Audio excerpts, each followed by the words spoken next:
There's a hand up from Rajshri Parekh. Is there anybody waiting outside in the room? Please admit everybody.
Good evening. A very warm welcome to all our distinguished guests, participating teams, principals, teachers, and friends. We begin our program today with the invocation to the Creator, a prayer for healing. This shloka has been taken from the 5th century Shvetashvara Upanishad, believed to be sung by Gurudev Rabindranath Tagore himself. Today, we have our music teachers, Ms. Chomeli Dhar and Mr. Pathikrit Datta, doing the honors.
With that soulful beginning, I once again take this opportunity to welcome all of you to the inaugural panel discussion of Gurotsav.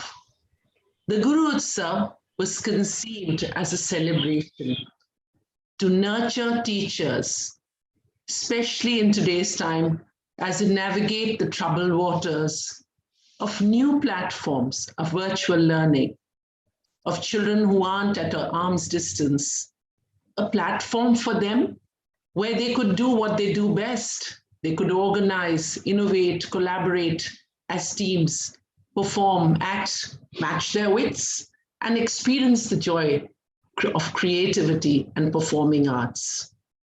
Some of the popular events in the upcoming Teachers Fest are creative art using spices of India, Art Junction, which is the best out of waste, a video and logo designing event, Sound Spirit, which is composing and performing a song together, Padam, which is an innovative dance composition, and Masterminds, which is quizzing in a different format, all from the safety of their homes, and all in this new platform, the virtual digital platform. All these events have been put together by a team of teachers who have worked in the evenings to conceptualize this celebration of teachers' talent. If indeed a teacher is a guru, how can an ordinary teacher in an institution strive towards imbibing those qualities, towards becoming one? Is it possible to form a working formula and practice it sincerely in the teaching profession? Is it possible to inspire students to join the teaching as a profession? That is the need of the hour in our country. We need to inspire young minds to come to teaching. As schools, it is our responsibility to help teachers nurture themselves, to discover their unlimited possibilities, and thus inspire others, inspire the youth, their students, and attract, as I said once, the best talent in education. The inaugural panel discussion is a realization that the surreal world times, the world that we are experiencing world today, it makes us relook and rethink about the guru within. The guru is a timeless inspiration, one that will inspire the coming generation to change the way we think, to undo some of the past, to unlearn as we look ahead. All of us realize only too well that the present pandemic is a result of thoughtlessness on our part, thoughtless actions. Yet we see a continuation of insensitive practices. No lessons have been learned. What does the individual do? Who does he turn to? There is a critical need for inspiration, for a guru in these dark times who can make us feel confident that our small actions are not futile, that our faith in person's capacity to nurture beauty through the arts and collaboration is not misplaced, that believing in kindness and loving all life forms is not a sign of naivety.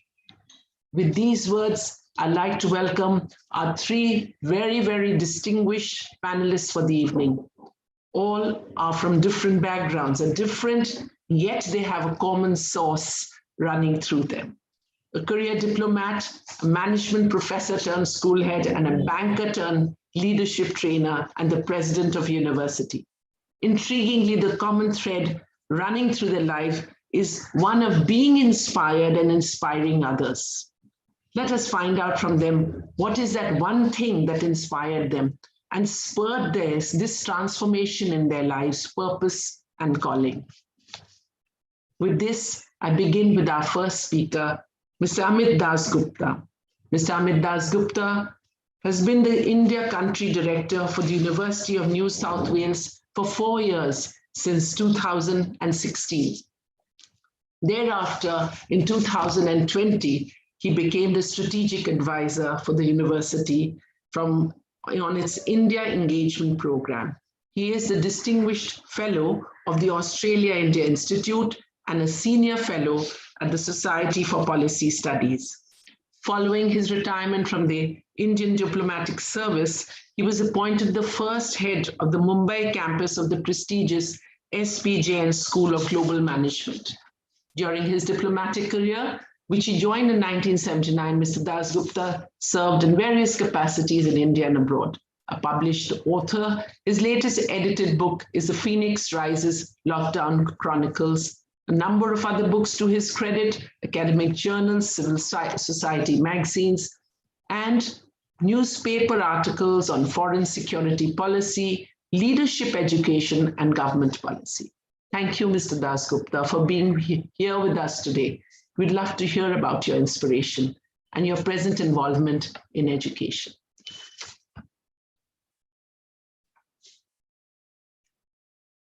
Sir, you'll have to unmute yourself, sir. Mr. Dasgupta, you'll have to unmute yourself. Yes, thank you. It's a great pleasure and truly a very humbling experience to be in the presence of the distinguished panelists and a very distinguished audience. Thank you so much for the invitation to participate in this very auspicious event and program, and my congratulations to you to conceptualize a program of this nature during the horrific period of the pandemic. I think we all need inspiration more than ever at this very, very trying and very testing time. The subject that I thought I would speak on today is really on transformative education, by which I wanted to ask the question to myself, and which I've grappled with for several years, is what really is the purpose of education? What are we as educators aiming to do? What is the role of a teacher? What exactly is pedagogy? When we see children come to school, what is our responsibility? And to my mind, the purpose of education really is a critique on why education. And I wanted to emphasize the word why, because most of us know what we do. Many of us, I dare say, might even know how to do it. But the why of what we do lies at the heart and at the soul of transformative thinking, and in this particular context, transformative education. Many writers have actually grappled with the why. And, on recent times, you have Simon Sinek, who's written about the power of why, but it draws inspiration from none other than a German philosopher,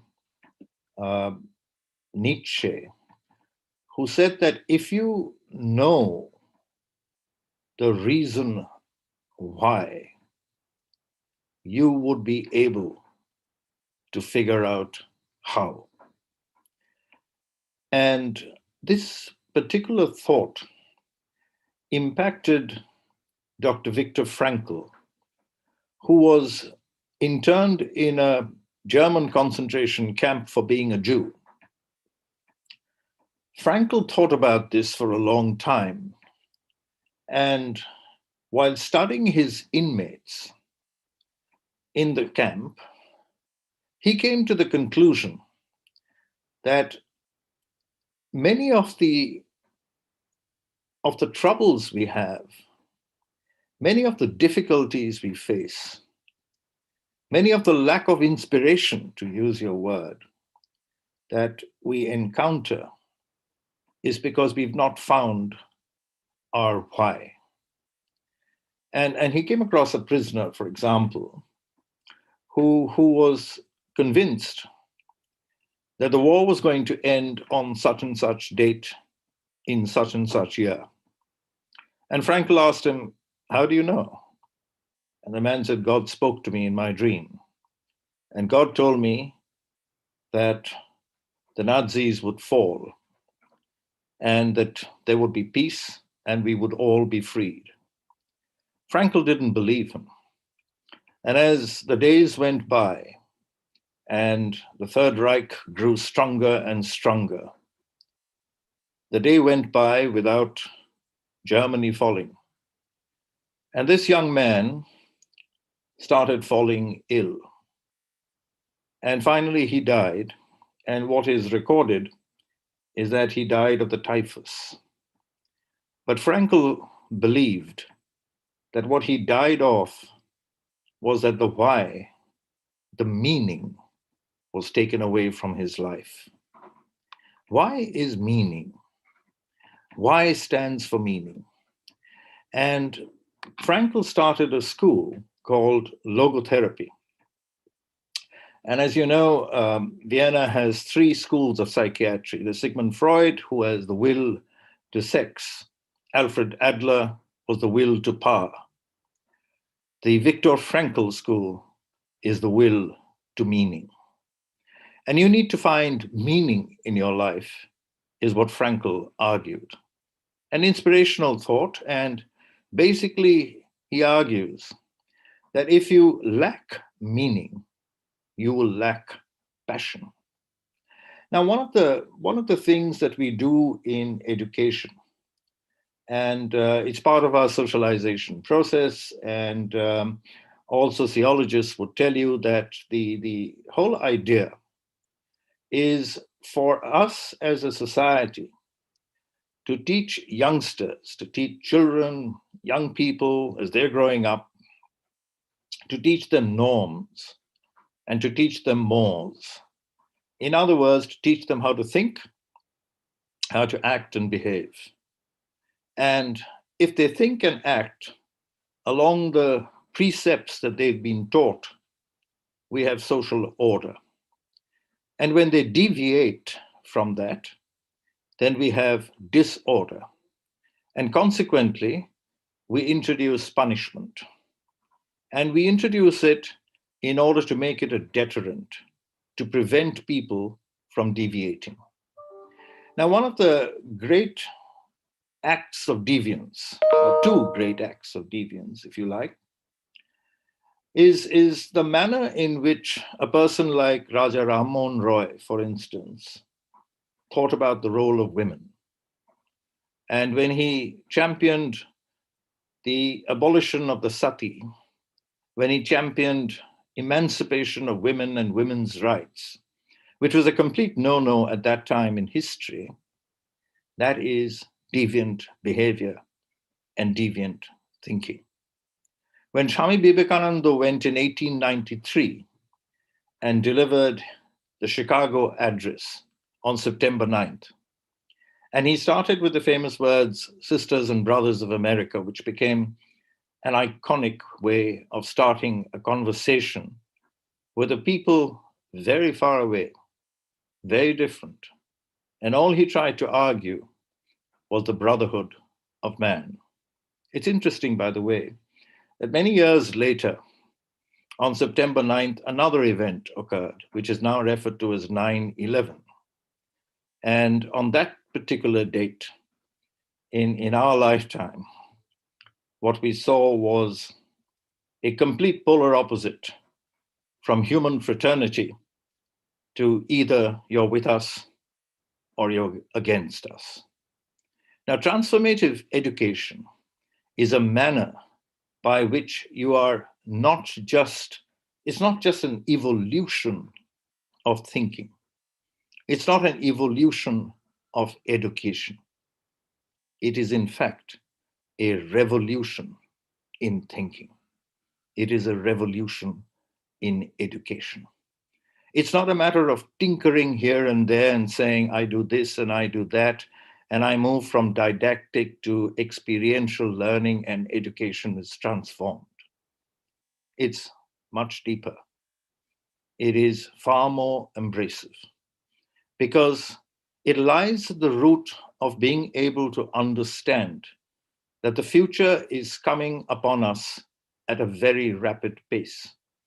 And one of the critical purposes of education is being able to not just negotiate the future, but to create it.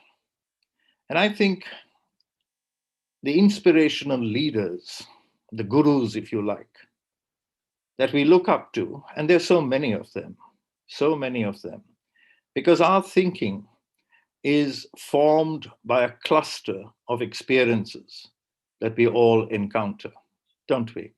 I mean, if you're sitting in Kolkata, for example, the extraordinary manner in which this program started, the impact that Gurudev Rabindranath Tagore has had on us, Ishwar Chandra Vidyasagar, Bankim Chandra, Swami Vivekananda.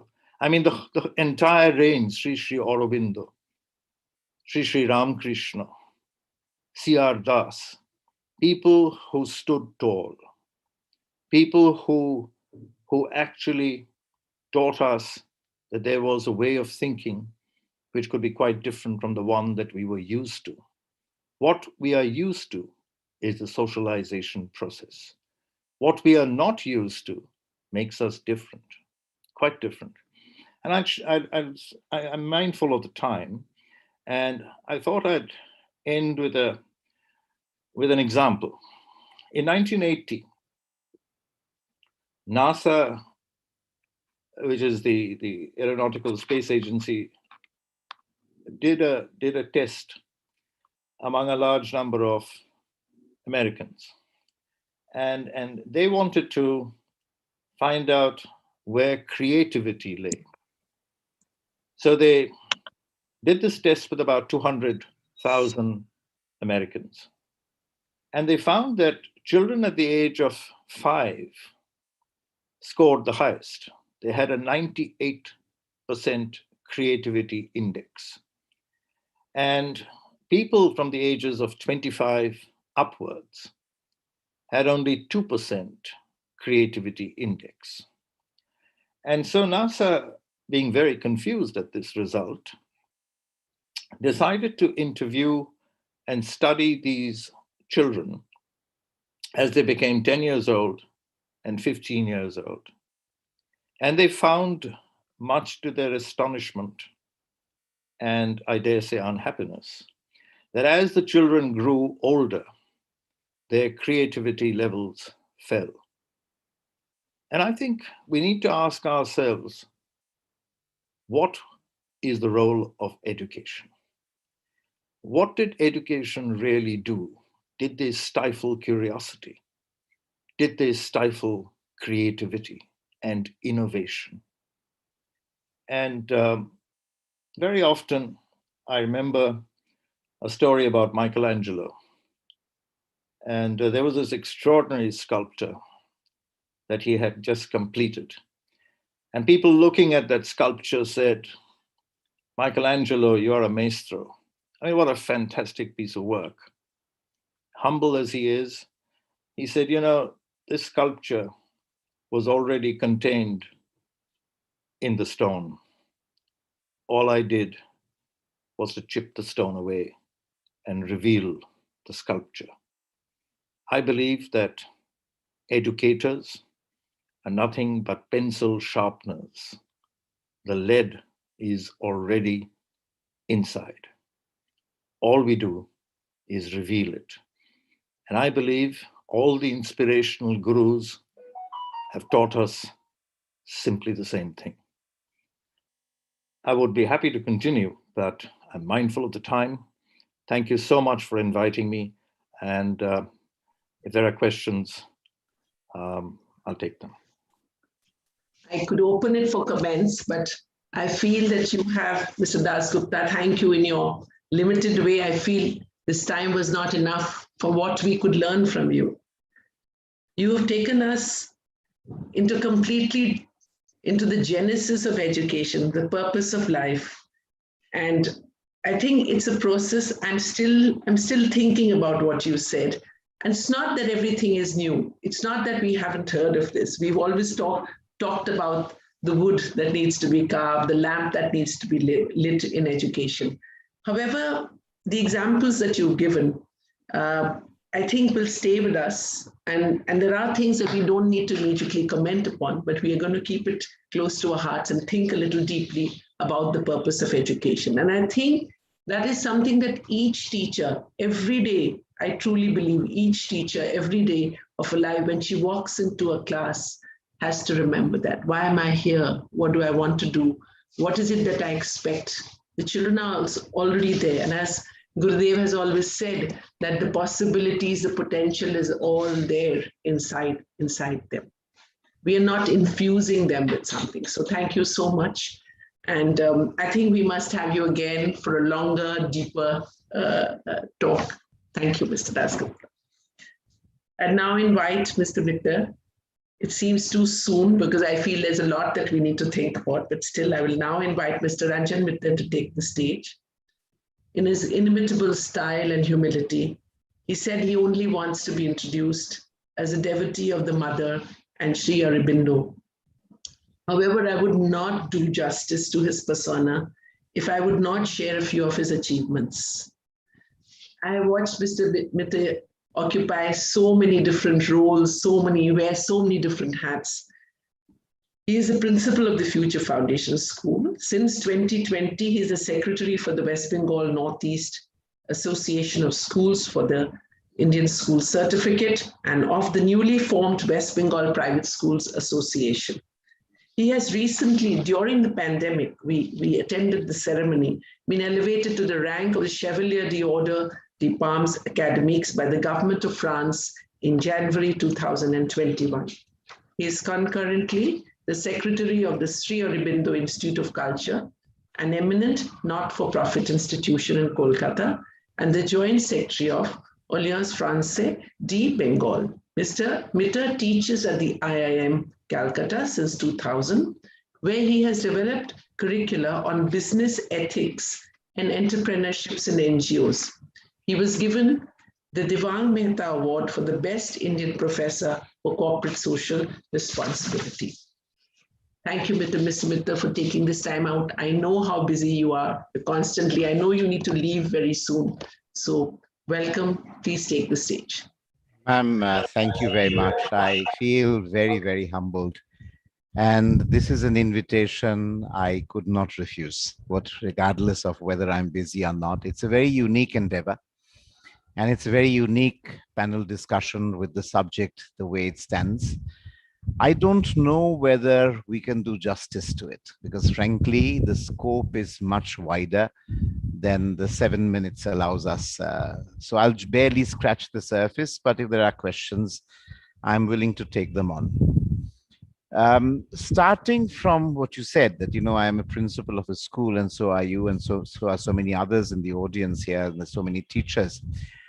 I've had occasion to hear from parents over the years, when I asked them, why do you choose the school?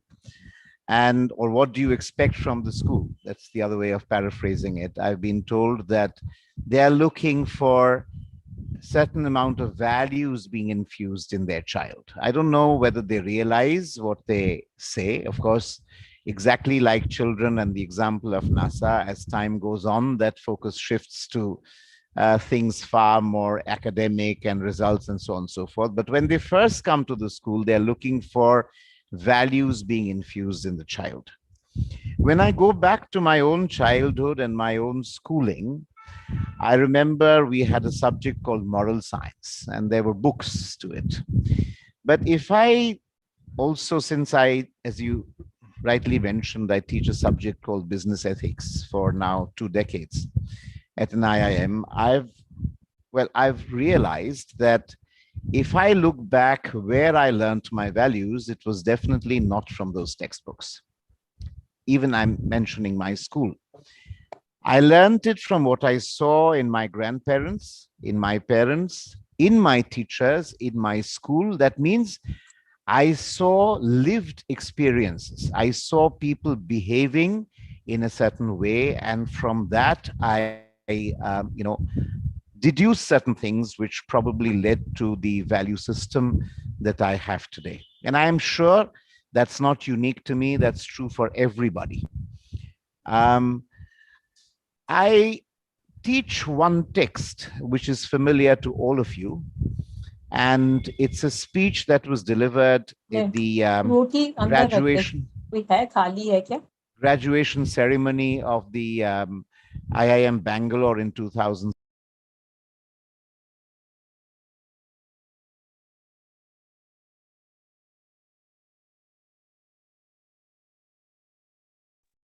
Mr. Mitter, you got mute. You've gone mute. Yeah. No, I suddenly saw the host has muted you, so I didn't understand. Anyway, so what I was saying is about this IIM Bangalore speech. I think I was there till then, wasn't I? Yeah. This speech was delivered by none other than Subroto Bagchi. Subroto Bagchi is a very well-known author as well as a software entrepreneur. And this speech led to the bestseller paperback book, which was on airport stands for a very long time. And the title of the book is Go Kiss the World. And essentially, what Mr. Bagchi talks about is he idolizes his parents, right? He was homeschooled for a few years in his early childhood. So he probably went to school, what we would call middle school, and not primary or pre-primary. And essentially, his whole life and the value systems he develops are based on what his parents taught him. So if you've heard that speech or if you read it in the text, you'll realize that he hasn't talked about anything that explicitly were taught to him as lessons, but rather he deduced it again from his parents' lifelong experiences. Suffice it to say that one little thing he said, he talked about his father's retirement salary, which was probably 1/20th of what an IIM graduate would earn in their first salary. And he held his parents up as living examples. Now, why do I mention this speech? Maybe many of you have read it or listened to it even. I mention it because the text concludes with two transformational experiences, both at the deathbeds of his father and the mother. His father, when he was dying, and he was in Safdarjung Hospital, and they were putting in infusing through the IV, something was coming in, and the nurse forgot to do her job. And what happens then is that it starts moving in the reverse direction. That can be fatal. And at that moment, when Subroto Bagchi was horrified, very calmly, and his father also looked at that scene, didn't comment on anything, rather commented on the fact that the nurse was overworked, hadn't eaten, hadn't slept for a very long time, and was inquiring about her good health very, very calmly.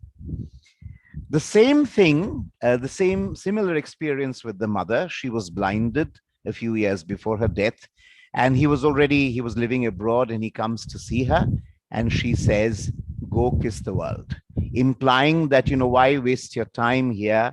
And, but then he felt that with both of them, they were, first of all, not afraid of death. They had come to an equanimity with, in their lives, which went beyond anything, right? And it was not textual learning. It was not school learning. It was not learning history, geography, physics, or chemistry. It was learning the science of life. So I think these two examples tell you that actually learning, first of all, goes far beyond school. Learning goes far beyond the teacher. But in fact, the teacher also can teach. In my childhood, I watched a black and white movie. It's not shown anymore, broadcasted anymore on television. Netaji Subhash Chandra. And I saw in that movie that Netaji Subhash Chandra's teacher in Cuttack was the person who first inspired him to be part of the Indian freedom movement. We are also acutely aware that Surya Sen, Mashtadda Surya Sen, was actually a teacher. That's why he's called Mashtadda, very, very endearingly in Bengali. You might have seen a movie of where Omar Sharif is in the star cast, which talks of the rebellion in Libya against the Italians, and the teacher who leads that rebellion, right? And it's a very, very moving story. So essentially, history is replete with all of these things. What I'd like to talk about now is that education, which is not limited to the few years of school, because very few amongst us, if I now go back to what Mr. Dasgupta was saying, and I was intently hearing him, the first point is to find out the why. Why am I here? What is my purpose in life? And eventually the how works out. But it is quite possible, and I know many amongst us who didn't find out that why in their school life. So education is an unending process, but definitely the process begins in school. And as teachers and educators, it is our job to lead the child to the fulfillment of his potential or her potential, to the discovery of who he or she truly is within. Not only to uncover his potential in terms of talents, but also to sort of mirror to him his true self. That process might not end, when very soon and in school life. One of our ex-students of the school teaches now in UPenn, the University of Pennsylvania. And, knowing that I was teaching this subject, business ethics, she wrote back, and being an alumnus of our school, she wrote back that she teaches very much the same thing now. And she has a lot of satisfaction. And as a student in the school, they didn't quite appreciate it at that point, but that memory lingers, that light lingers in the soul.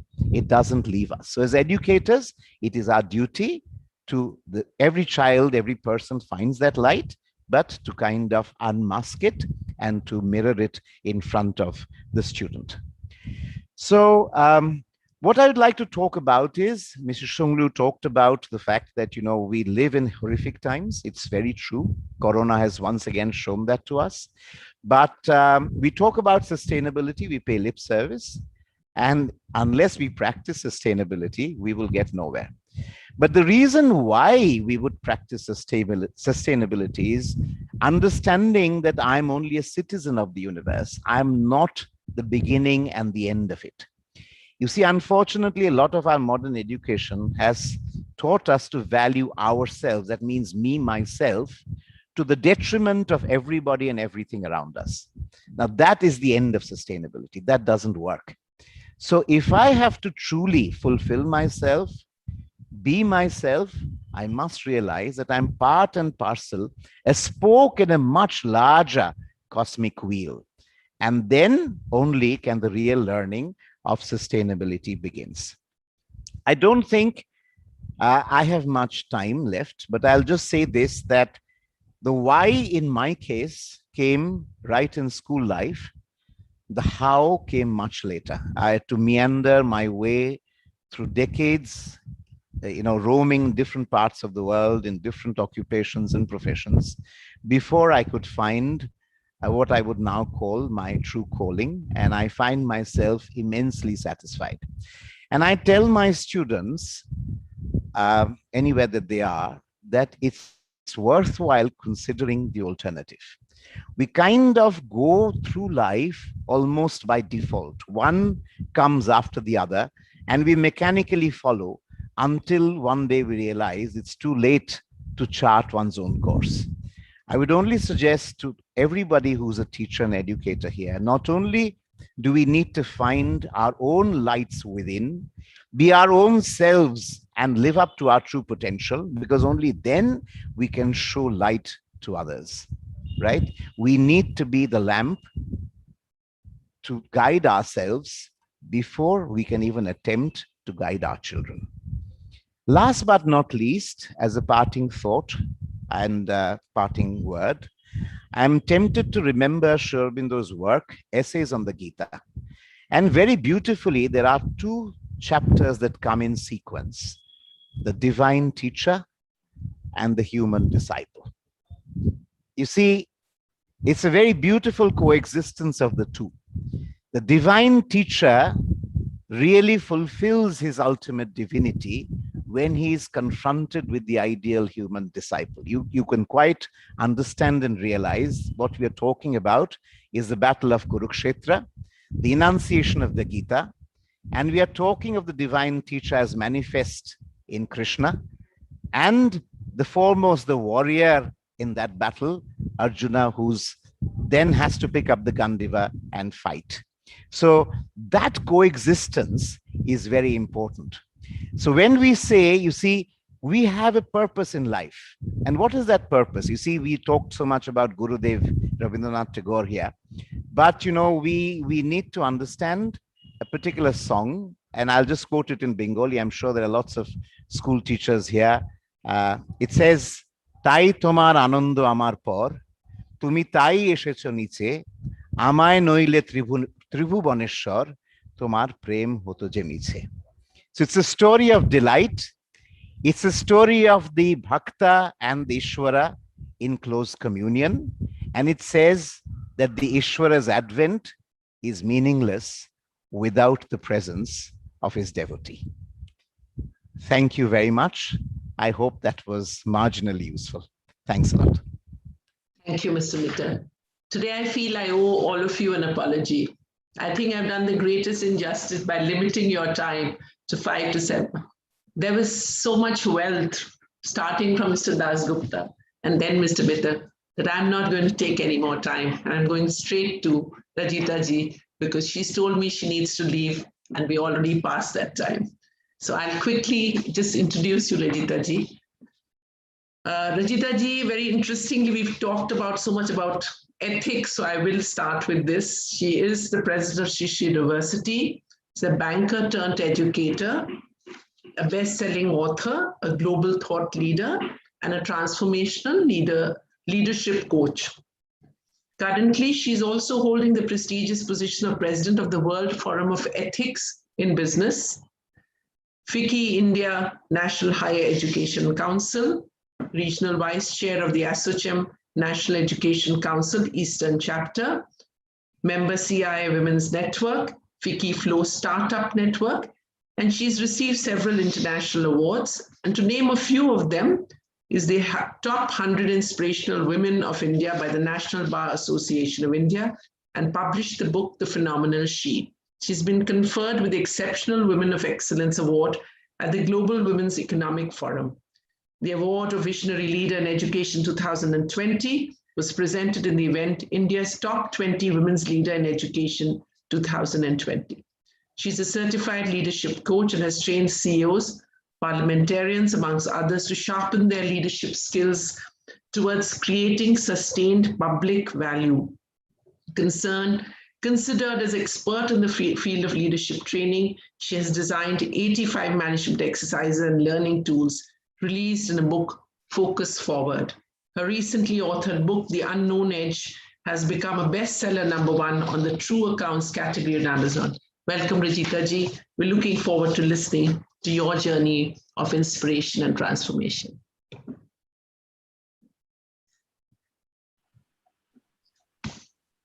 Thank you so much, Suvina ji, and thank you for inviting me today.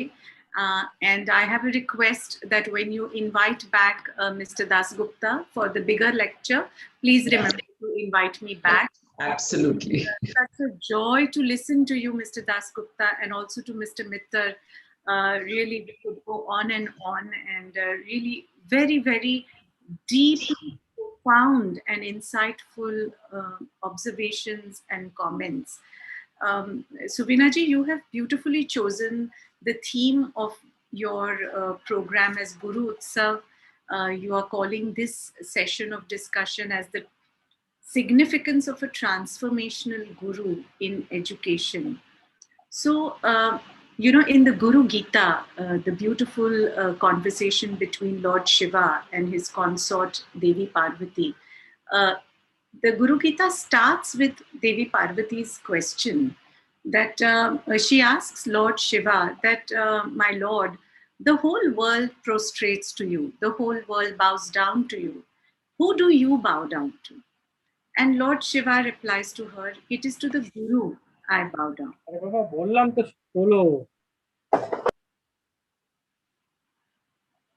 It is to the Guru I bow down.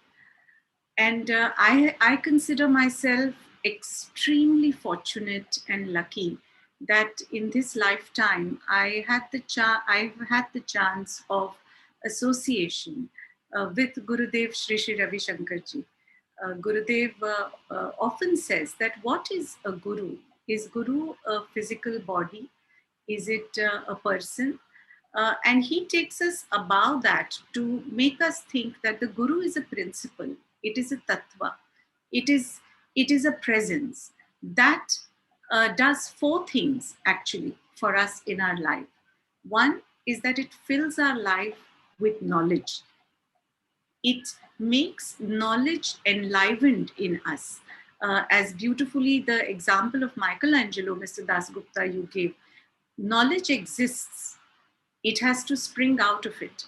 It has to spring out of us. So the presence of a guru enables us to feel that knowledge getting ignited from within us, number one. Number two, it helps us experience movement from one level to another. Anytime we progress, anytime we move from one to the other, to a higher level of our own self, there is the tattva, the Guru tattva that has made it happen. Thirdly, it makes us experience achievement. Achievement not as a material, not necessarily as a material achievement, but achievement of life. You spoke so beautifully about the why, the meaning, the purpose of life. And I think that is one of the biggest achievements we as a human race can ever experience.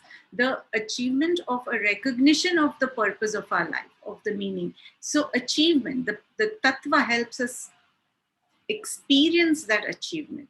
And lastly, freedom, the ability to be free, to experience that freedom while we are alive.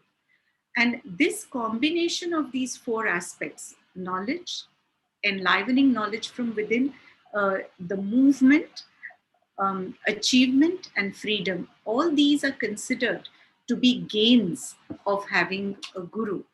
And there are so many examples. In fact, in our scriptures, we are, I think, fortunate to be in a land like India, which has always, I think the eastern part of the world has always had a lot of emphasis on the Guru-Shishya relationship, whether it's in India, whether it's in Japan, China, in all our Eastern cultures. I think that has always been there from centuries now. And in our scriptures, it is said, and I want to quote, that a city without streets, a king without a treasury, a merchant without a business, a face without a nose, and a life without wisdom, and a life without a guru is all considered incomplete.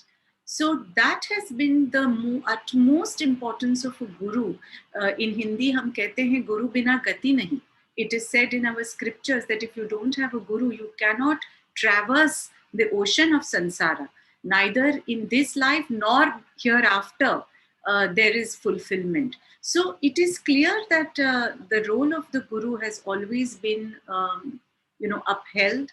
And in the past, our grandparents, my grandmother, Dadiji used to always say, in the olden times, if you did not have a guru, you were considered almost like an orphan.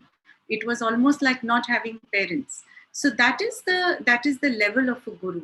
And I think all of us today gather as teachers in different capacities. And we all play that role of a guru for our students, or we should play. In the ancient times, if you see the examples of Ashta was a person with 8 deformities in his body. That is why he was called Ashtavakra. It is the highest knowledge he gave to King Janaka, who was considered to be the most successful king of his time, the most altruistic, the most benevolent, and the most intelligent king. To him, the knowledge came from his guru Ashtavakra. If you look at sage Vasishta, Lord Rama, who was the prince of Bharata at that time, his knowledge came from Vasishta. The book Yog Vasishta, even today, is the ultimate treatise on finding liberation. So Vasishta, you look at it. I come from Maharashtra. Sage Jnaneshwar, the famous story where he made a buffalo chant Om Bhur Bhuva Swaha. Now that is the capacity of a guru. वो कहते हैं हिंदी में, गधे को भी घोड़ा बना सकते हैं. ऐसे वो गुरु की कैपेसिटी, ये गुरु की महिमा है. So Saint Jnaneshwar made a buffalo chant Om Bhurbhuva Swaha. His sister Bahina Bai was able to bake rotis on the back of her brother. Now, these could be considered as beautiful miracles, or these are recognitions of how a guru can take you beyond the obvious, beyond what is here and now and visible. And if we look at it in our modern context, what we are going through, you alluded to it, Suvinaji, the world that we are living in, where the only constant is unknown. So if we look at what the demands of us in education are, is how can we teach our children to deal with the unknown, expect unknown, survive in the unknown, and thrive in the unknown. And now, how do we do it when it is the unknown? I think that needs us to elevate ourselves to another level of consciousness, which I think needs a deeper level of contemplation and reflection. So, how can we teach our children to do that? Number two, every successive generation is coming smarter than the previous. Today our 3 and 4 year olds can teach us about gadgets much more than we have learned in our 3 or 4 decades or 5, 6 decades of life. So every year, more and more intelligent children are being born. That's the nature of evolution. And if we have to teach such children what needs to be our level of our level of upskilling, upgrading ourselves, our own personal evolution, and what is our level of security to create an environment of open inquiry. We all say that critical thinking is an important skill for kids to have. We have all been parts of hundreds of webinars where we say, oh, critical thinking is an important skill. How do you develop critical thinking if in a classroom you cannot create an environment which is so secure and so safe, and where I as a teacher am safe to be questioned on anything, to be to be asked anything, and that level of security and safety in ourselves, I think, something for us to think about. Also, what the pandemic, I think, has disrupted forever, and all of us are part of this, I think, a global human experiment today, is the way our life is getting disrupted every day. And we are ourselves as a human race acclimatizing ourselves to a new way of living, to a new way of being. Look at us, otherwise we would have not been all together on this virtual platform. But the movement from not just doing, but being, how can we make our children make that transition? And for us to be able to do that, what do we need to do? I'm always inspired by Nelson Mandela's the story of his interaction with the South African rugby team when the first time the whites and the non-whites played in the national rugby team together, and they reached the finals of the international rugby championship, and he didn't know, and there were a lot of frictions between the teams, so he didn't know anymore what to do or what to say to him. So what he did was he took the whole team in a bus, and he took them to see his prison cell where he was in prison for all those years, and he just took them there, and it was just a trip they did in silence. They were all moved, they were all touched, and that's all. He left it there, and then they came back, and famously, as we know, they came back and won the game. Now, that is the reality of our life. What touches and moves and what can propel that excellence in our students is a lot more beyond what we see in books or what we can teach in classrooms. But how then can we as teachers rise ourselves to what a Vashishta was? Gurudev always says to us, teacher nahi guru bano, because a teacher hai jo sirf information de sakte hain, guru hai jo uplift kar sakte hain. So how can we be that guru? Because today, if you look at it in a practical sense, whether it's our national education policy or what is happening to education in India with respect to the rest of the world, there are so many things we want to do disruptive, we want to do innovative, multidisciplinary education, free entry exit education. All this requires an incredible amount of agility, flexibility in our mind. Mr. Dasgupta will agree with me that if you want to have a physics student also learn pottery, first it needs that breaking of the mindset in both the teachers, then it can come to the students. And we are living with years of conditioning. So how we break our conditioning, I think, and that is what for me the Guru principle really stands for, that which is so in the present that it enables you to completely leverage the past and at the same time accommodate the needs of the future in the present. And that I have experienced in my association with Gurudev. Very kindly, you mentioned about my book, Suvinaji, and that is what I have written in my book. Example and example after example, story after story of how a truly illuminated Guru can make the most beautiful you of you. It is not about making a poultry farm. We need to be a zoo where everyone, a tiger is a tiger, a lion is a lion, and a monkey is a monkey. But can we be the best monkey, the best tiger, the best lion? And I think that is the challenge today for us as teachers, that how do we rise above kind of equalizing what is in front of us to really helping each of our students become the best version of themselves. And this pandemic has also taught us a very, very, I think, a very, very rude lesson, but a very important lesson of the vulnerability and the fragility of life. So again, I come back to the point Mr. Dasgupta made about helping students even ignite the thought of what is life, what is the purpose of life, and how do I want to fulfill it. It is said in our scriptures that the one who knows the purpose will never tell you, and the one who tells you may not actually know it, because the answer lies to each of us within us. So what is the purpose of my life and how can I fulfill it? Some of you may know, but I want to share my personal instance that I am living what I call for myself a bonus life. I was in the 26/11 terrorist attack, which happened in the Taj Mahal Hotel. Me and my husband, we were inside almost 14-15 hours.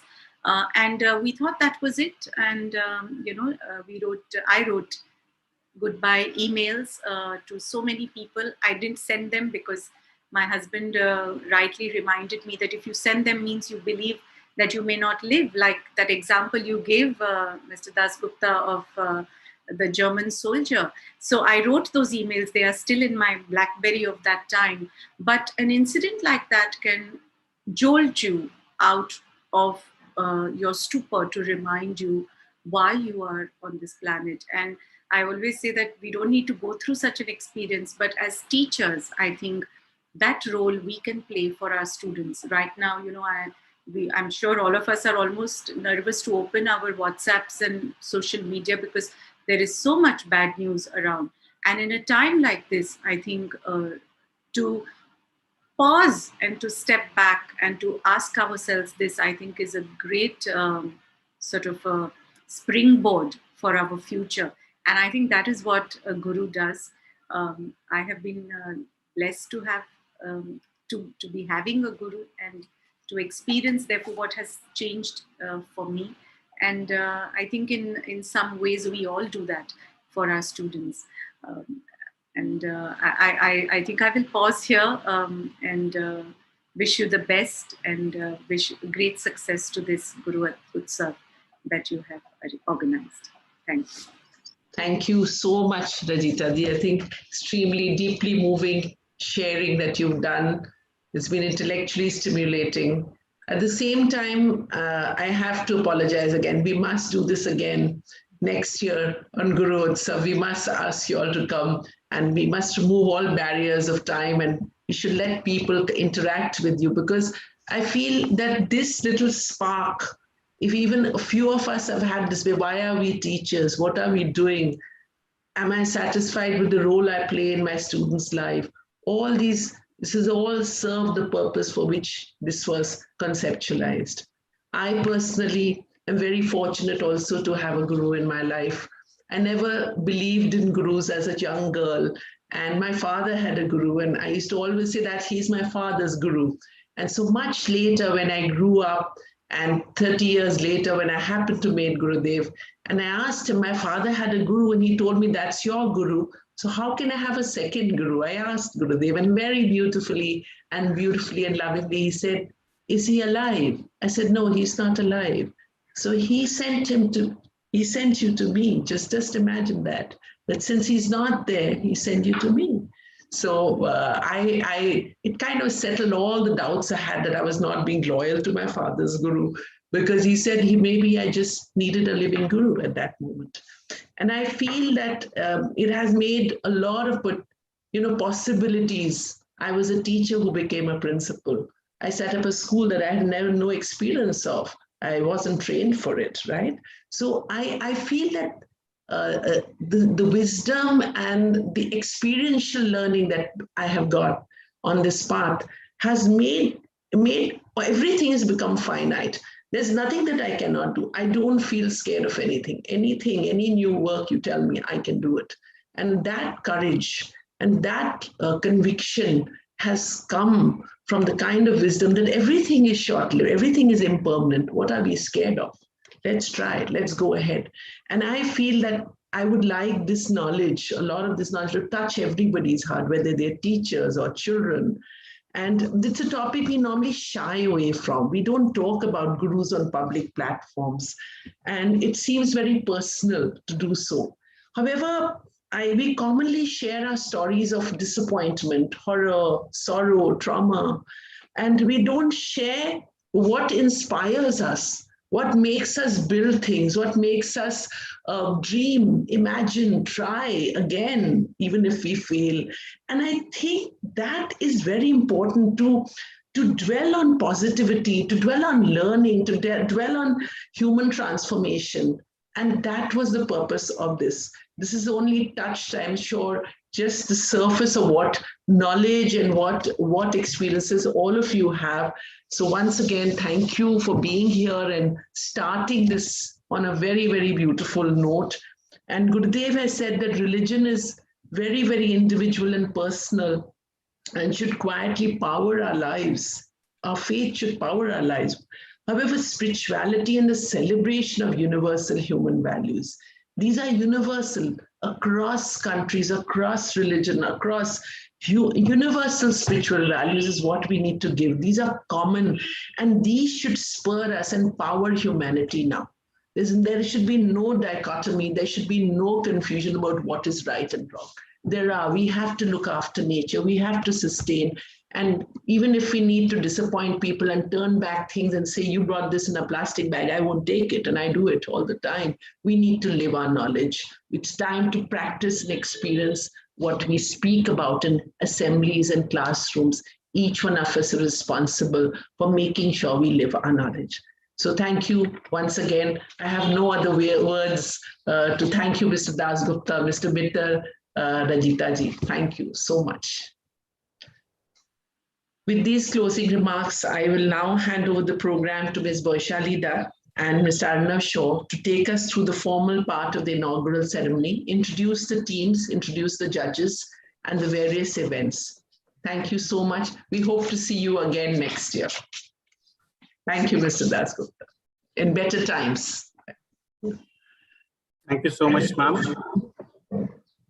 A very good evening to one and all present here. It is indeed a special honor and pleasure to welcome all participating schools on behalf of Sri Sri family. The participating schools arranged alphabetically are the Birla High School, the champions of the first Sri Gurotsav, which was conducted in 2019. Delhi Public School, Newtown. Indus Valley World School. La Martiniere for Boys. Mahadevi Birla World Academy. South City International School. The Frank Anthony Public School. The Future Foundation School. The Heritage School. And the host school, Sri Sri Academy, Kolkata. It is my proud privilege to introduce to you a set of events in this unique fest we call Sri Gurotsav. It will be our endeavor to make it a fulfilling and enriching experience for you.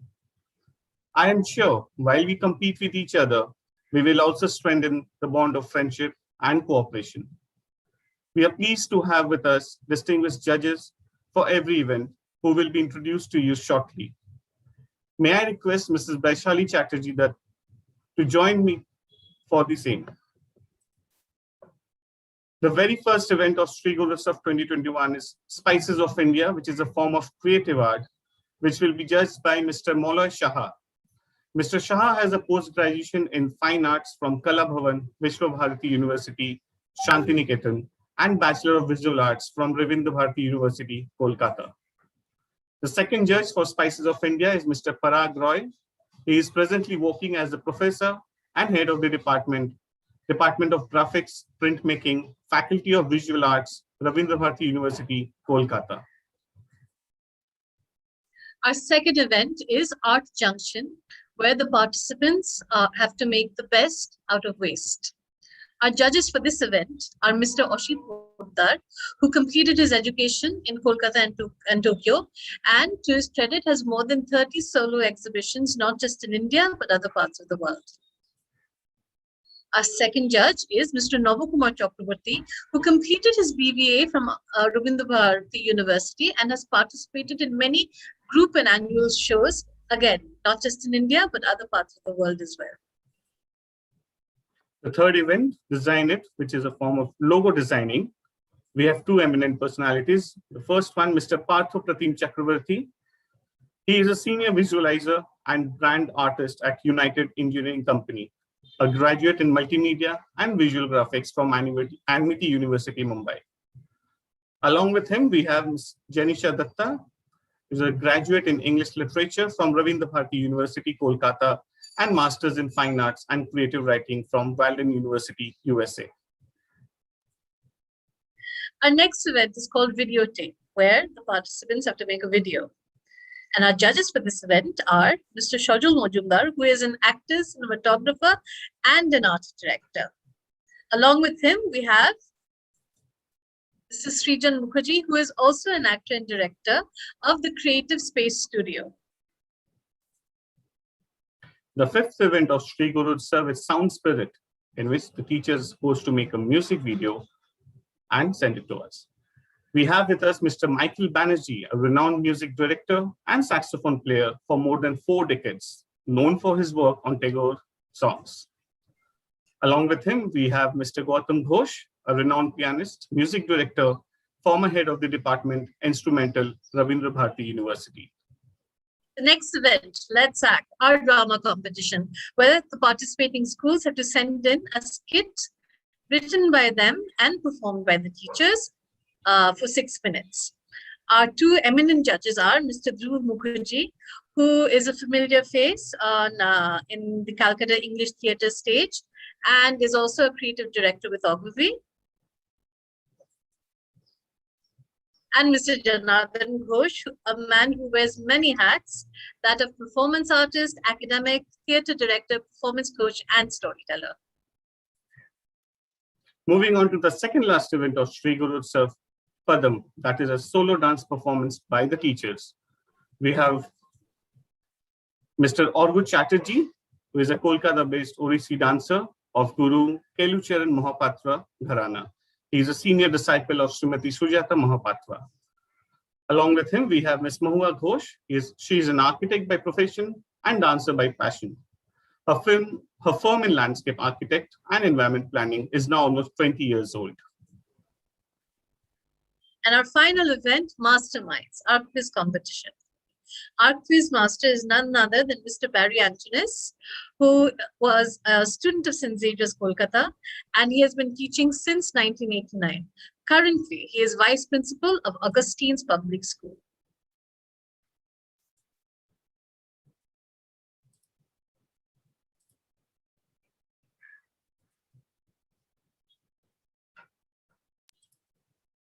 I wish best of luck to all participants of Sri Gurotsav 2021. I would take this opportunity to thank distinguished speakers, mentors, and teachers involved in this event for their invaluable contribution and dedication. We request you to join for the prize distribution tomorrow at 5:30 in the evening.